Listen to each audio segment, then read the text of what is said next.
Hello दोस्तों, आपका मेरे यूट्यूब चैनल पर स्वागत है। जैसा कि मैं बोली थी कि मैं सप्ताह में 3 दिन एसएसटी का क्लास लूँगी, पर मुझे लगता है कि मुझे रोज़ लेना चाहिए क्योंकि इतने कम समय में इतना बड़ा सिलेबस जल्दी कवर नहीं हो पाएगा। इसलिए मैं सोची कि इसे रोज़ ही मैं आप लोगों को क्लास दूँ। और हाँ, संडे में जितना भी मैं क्लास ले रही हूँ, संडे को मैं उसका टेस्ट ले लूँगी, तो आप लोग टेस्ट भी ज़रूर दीजिएगा। तो मैं इससे पहले जो क्लास ली थी फर्स्ट चैप्टर संसाधन एवं उसके उपयोग, अगर आप वो वीडियो नहीं देखे हैं तो प्लीज़ जाकर पहले वो वीडियो देख लें, तब उसके बाद आप प्राकृतिक संसाधन में मृदा संसाधन आप पढ़ें तो ज़्यादा अच्छा होगा। और मैं जो नोट्स बना रही हूँ वो बहुत ज़्यादा ही शॉर्ट नोट्स है, तो आपको इसको पढ़ने में भी आसानी होगी और एग्ज़ाम के समय आप बस इसको एक बार देख के ही चले जाएंगे तो आपको बहुत अच्छे से जल्दी याद हो जाएगा।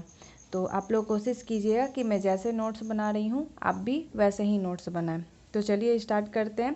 स्टार्ट करने से पहले अगर आप मेरे यूट्यूब चैनल पर नए हैं तो प्लीज़ आप इसे सब्सक्राइब कर दें, लाइक कर दें और दोस्तों के साथ शेयर करें। अगर आपको कहीं पे भी प्रॉब्लम हो रही है किसी चीज़ से भी रिलेटेड, चाहे साइंस में ही हो या फिर मैथ में ही हो, आप कमेंट बॉक्स में लिख सकते हैं। मैं वो पूरा कोशिश करूँगी उसको सॉल्व करने की। तो चलिए स्टार्ट करते हैं। आज का जो चैप्टर है भूमि संसाधन, जिसमें सबसे पहले समझते हैं मृदा क्या होता है। तो पृथ्वी पर असंगठित पदार्थों से निर्मित जो भी पृथ्वी की ऊपरी परत जो है, पतली ऊपरी परत को ही हम मृदा कहते हैं। तो समझे कि मृदा क्या होता है। अब सबसे पहले जानना है इसमें कि मृदा का निर्माण एक्चुअल में होता कैसे है, क्योंकि हम लोग देखते हैं कि बहुत तरह की जो मृदा होती है, तो आखिरकार ये बना कैसे है। तो आप लोग चट्टान तो ज़रूर देखे होंगे, बड़े बड़े चट्टान जो होते हैं, तो वो चट्टान करोड़ों वर्ष पहले, करोड़ों लाखों वर्ष लग जाते हैं उसके टूटने छूटने में। जब वो एकदम छोटा छोटा पार्ट में टूट जाता है तो जलवायु परिवर्तन के कारण वनस्पति, जैव पदार्थ, ये सब के मिलने से, और इसमें समय भी बहुत ज़्यादा लगता है, तो ये सब घटनाएं घटने से मृदा का निर्माण होता है। तो ये सब कारक है कि मृदा निर्माण के लिए क्या क्या बहुत ज़रूरी है। तो सबसे पहला है उच्चावच। उच्चावच मीन्स कहने का मतलब है कि ऊंचा स्थान होना चाहिए, ताकि वो मिट्टी कोई भी ऊपर से नीचे गिरे तो वो छोटा से छोटा टुकड़ा में कन्वर्ट हो। जैसे आप भी अगर कोई भी ईंट को ही, अगर बड़ा सा ईंट है तो आप वो लोग को फेंकते होंगे तो वो छोटा से छोटा पार्ट में कन्वर्ट हो जाता है। तो आप जितना ऊंचाई से उसे गिराते, जितना फोर्स के साथ उसको नीचे गिराते हैं, वो उतना ही छोटे छोटे पार्ट में कन्वर्ट होता है। तो मिट्टी के निर्माण में सबसे पहला जो बहुत ज़रूरी कारक है वो है उच्चावच या फिर धराकृति। दूसरा है चट्टान होना चाहिए, क्योंकि चट्टान ही तो छोटा छोटा टुकड़ा में कन्वर्ट होकर मिट्टी का रूप धारण करता है। जलवायु जो होनी चाहिए, जलवायु होनी चाहिए मतलब मौसम परिवर्तित होनी चाहिए। कभी गर्म होना चाहिए, कभी ठंडा होना चाहिए, ऐसे बरसात भी होना चाहिए। वहाँ पे वनस्पतियाँ भी होनी चाहिए जो कि उस पत्थर मृदा के साथ मिलके उसको मृदु बना देती है। जैव पदार्थ होना चाहिए, खनिज के कण होना चाहिए, और इसको बनने में बहुत ज़्यादा समय लगते हैं, तो टाइम भी होना चाहिए। तो मैं आपको समझाई कि मृदा के निर्माण में क्या क्या कारक होते हैं। अब समझते हैं मृदा के कितने प्रकार होते हैं। तो वैसे मृदा के 6 प्रकार होते हैं। उसमें से पहला जो है वो जलोढ़ मिट्टी है। क्योंकि हम लोग बिहार में रहते हैं तो बिहार में जो मिट्टी है पाई जाती है वो जलोढ़ मिट्टी ही है। तो आप लोग जान सकते हैं कि ये मिट्टी कैसी दिखती है। तो ये जो मिट्टी है उत्तर भारत में फैली हुई है, जैसे कि बिहार हो गया, यूपी हो गया, झारखंड हो गया, दिल्ली हो गया। ये सब जो एरिया है वो जलोढ़ मिट्टी से फैला हुआ है। इस जलोढ़ मिट्टी में बालू के कण, सिल्ट, मृत्तिका, ये सब का अनुपात अधिकतर होता है। और इस मिट्टी का जो रंग होता है वो धुंधला और लालिमा रंग का होता है। आप लोग देखते होंगे कि घर के बाहर जो मिट्टी होता है उसका रंग कैसा है।